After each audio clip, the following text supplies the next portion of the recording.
All right, management practices for oat.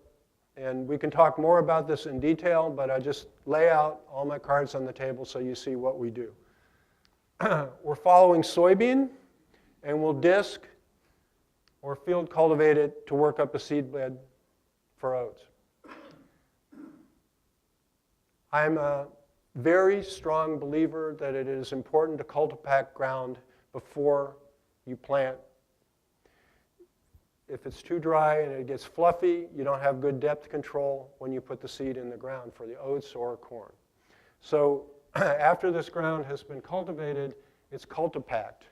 And then we plant into that. It's a firm seed bed, and we've knocked out any early germinating weeds. We use this cultivar. I've been buying it in Iowa. It's from Indiana. It performs well for us. I'm not going to tell you it's the best cultivar, but it performs well for us.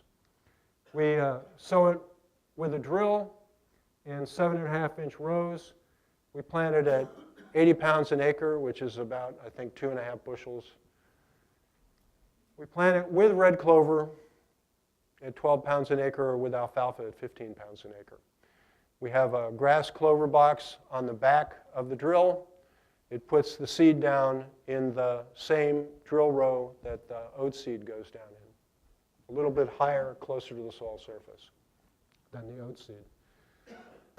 We count every year what the emerged density of oat is, as well as the legumes.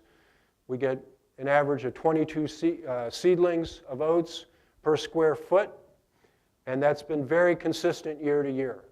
1 or 2 years we've seen something a little bit different than that, but we hit this very consistently, and I'll show you what it looks like in the field. It seems to work well, both in terms of grain yield and as a population of oat that is pretty forgiving to the underseeded legumes.